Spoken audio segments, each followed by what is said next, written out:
Hello everyone, welcome to the last episode of season 1 for That's My God. I hope you've enjoyed this season. If you have, please let me know, either in the comments if you're watching on Spotify or on our Instagram at that'smygod.pod. Next season 2, will start in February on Valentine's Day, actually, February 14th. If this season was like, God is so cool and he's just the coolest. Season 2 is going to be about how much the Bible slaps, but in a way that's like, there's some really, really wacky stuff going on in this book that they don't teach you in Sunday school, and it's actually kind of important that we do talk about these things, obviously, or God wouldn't put them in the Bible. So we're gonna hit the weird passages, not all of them. There's far too many, and we will be saving some for future seasons. But I'm actually really excited to talk about some things. We're going to talk about Genesis, Judges. There's so many things we can talk about. So I hope you look forward to that. But today we are in Deuteronomy one more time.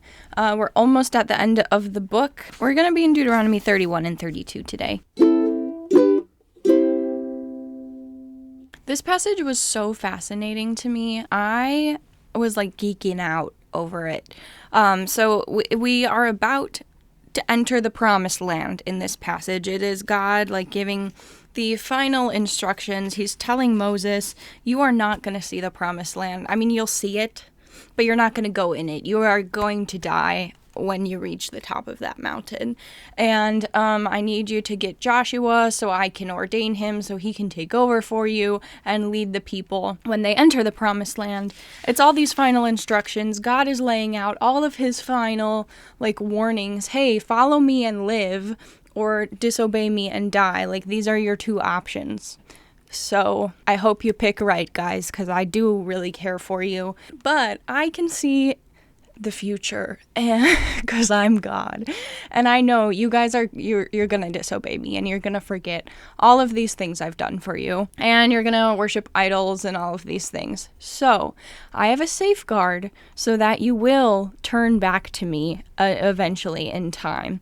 I have a song I have prepared, and I would like you, Moses and Joshua, to teach it to the people so that they will, the Bible, I honestly love how the Bible says it, so that it will be a witness against them, so that they're going to sing this song that speaks of God's love for them as they are actively turning away from God and all of his promises that he has promised them. Just every layer of this, I think, is epic. The first part is just that God wrote a song.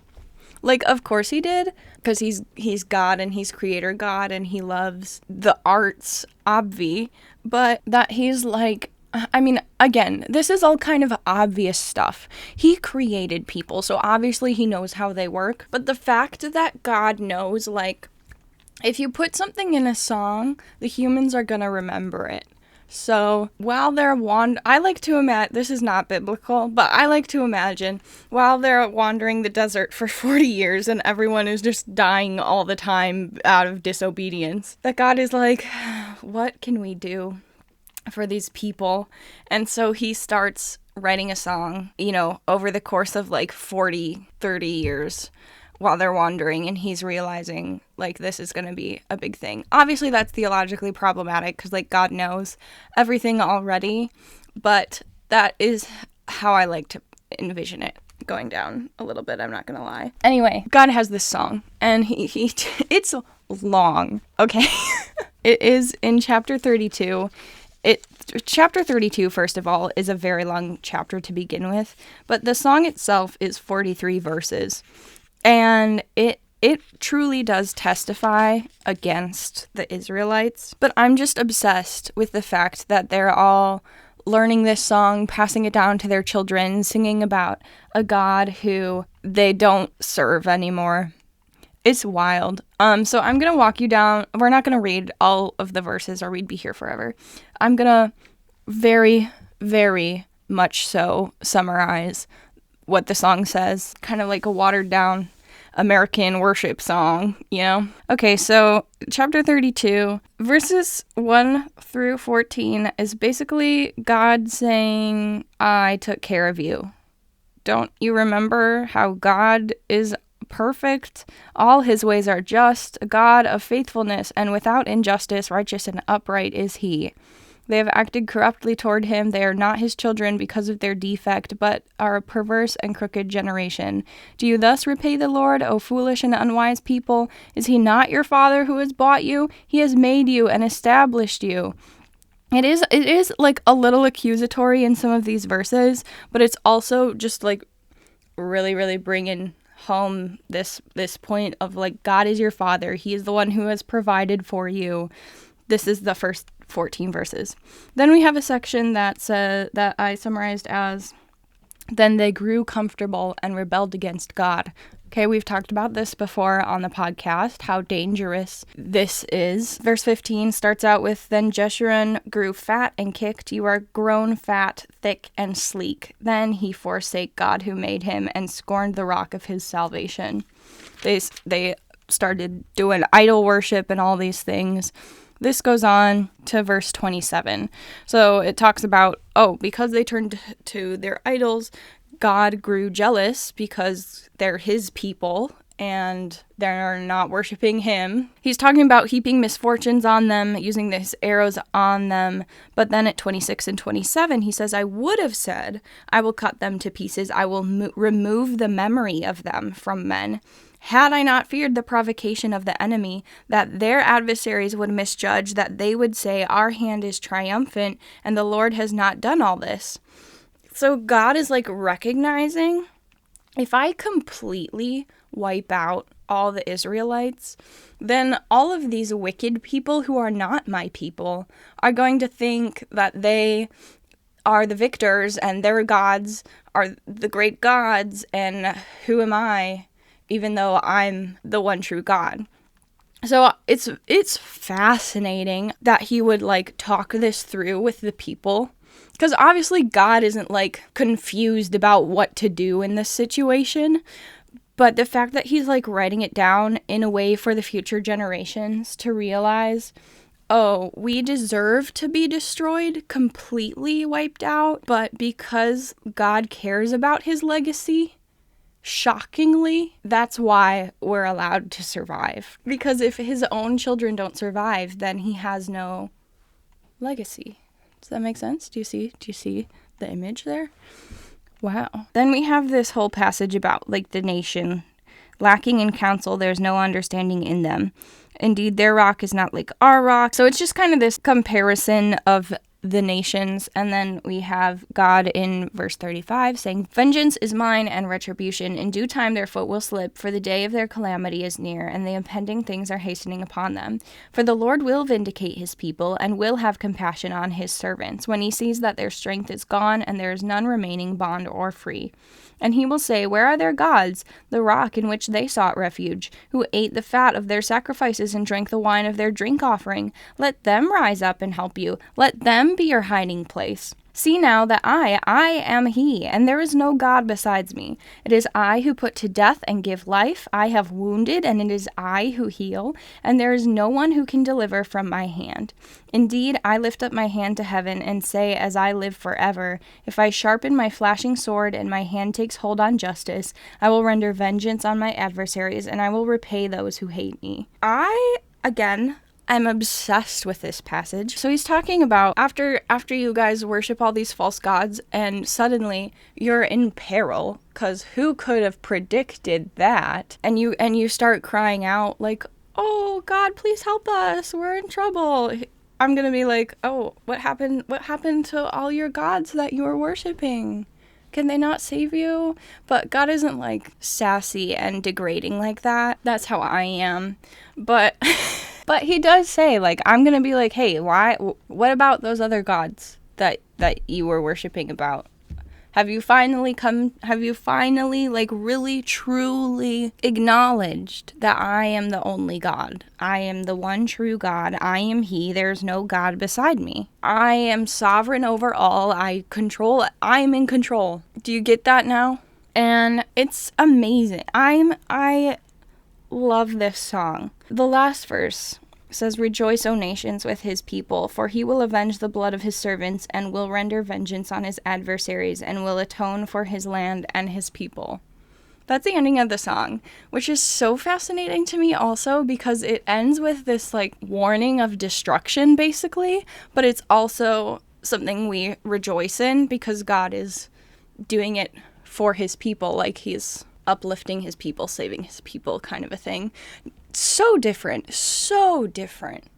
from the kinds of songs we sing in church, isn't it? But I love it. I love it. Then after Moses says all the words of the song in the hearing of the people, he says to the Israelites, "Take to your hearts all the words with which I am warning you today, which you shall command your sons to observe carefully, even all the words of this law. For it is not an idle word for you. Indeed, it is your life. And by this word you will prolong your days in the land which you are about to cross the Jordan to possess." I can't get over that. Like the law and the song, like all these things that God has spoken, they're not just words. This is your life. They're not just like, oh, we wrote this down on a piece of paper and we're going to pretend it means something because we wrote it down. This is actually how the world works. And if you disregard it, you're going to be in such a perilous situation, like your life is on the line, okay? Listen, I love a good high-stakes story, and maybe that's why I love this so much, but it's just it's so good. And the fact that God was like, here's a little song that's not very little, but here's a song so that you guys will remember from generation to generation who I am, and testify against yourselves. Crazy. It's crazy. Because so often we're like, oh, God only loves. And actually, Gentle and Lowly by Dane Ortlund is a really fascinating read in this topic. He has a chapter about God's strange work and God's natural work. So God's natural work, like his heart is, we don't have time to go into this. I'm going to try to go really quick though. His natural instinct, I guess, the easiest thing for him to do is show mercy and to just welcome you back in. However, God is equally just and righteous and holy, and so sin can't just be not punished ever. So when justice has to come and punishment has to come, God will do that, and it's not in contradiction of the other aspects of his character of love and mercy and whatnot, but it is less natural. It's more like it grieves him to do those things, whereas he delights in showing mercy. Maybe that's a better way to say that. That's a complex topic, but if you want to know more about it, there's a chapter in Gentle and Lowly that I thought was great. So I ended season 1 with this passage in Deuteronomy because for me anyway, it really wraps up, I think, the things we've said about God in the beginning. He's cute. He wrote a little song. I love that about him. He's also powerful. This song is a testimony against the people who sing it because he knows they're going to disobey him, and he's like, this is the song that's going to remind you of the promises I told you even as you walk away from me. Epic, honestly. In Rest or Die, this one isn't specifically about resting, but it is about like obeying the commands of the Lord or you will die, right? Where wrath and mercy collide. I think that's very much this song. God is writing this song about his wrath that will come on the people when they walk away from him, but also he's merciful in the fact that he's giving them this song so they can remember him eventually after they've turned away. Like, that's amazing to me. Idolatry, obviously this song is all about idolatry and how it will kill them. These words are not idle. They are your life, okay? Like, this, to me, is the culmination of everything. And I know we didn't even really talk at all. Did we talk at all? Oh, I had that one episode on Philippians 3. This is pretty much a whole season on the Old Testament. And honestly, I think season 2 is going to be basically all Old Testament too. Part of that is because that's what I'm reading right now in my personal life, but also the whole Bible is cool. The whole Bible testifies to the character of God and how he is the same yesterday, today, and forever. And so I just know so many Christians who are so afraid of the Old Testament. And, I get that if you're like brand new to the faith, but like if you've been here a while, the Old Testament, it's not scary. It's beautiful and kind of shocking and traumatizing at times, but worth it because it gives you context of how much of a mess we are and how much God is redeeming us anyway. It's incredible. Read the Old Testament with the intention to understand God's character more. That has made it so wonderful to me in this last year, just to see how does God show up in this story? Like, what is God doing? What does this tell me about who God is in light of these events I'm reading about? And it's so cool, the things you'll see about God, just how wide his mercy extends, how far it goes. It's just crazy. So that's season 1. I hope you guys enjoyed it. I did, but also I need a little break. So that's why we won't have any podcasts in January, and we will return in February on the 14th. I hope you all have a wonderful Christmas and New Year's and all of those things. I hope you spend time with family or friends. Just be in community and celebrate the Lord. What a great time of year. I'm gonna go. I'll see you guys later. Maybe between now and then I'll figure out a real outro so I say something good instead of just rambling until I stop talking at the end. But probably I won't do that. So see you in February, guys. Bye.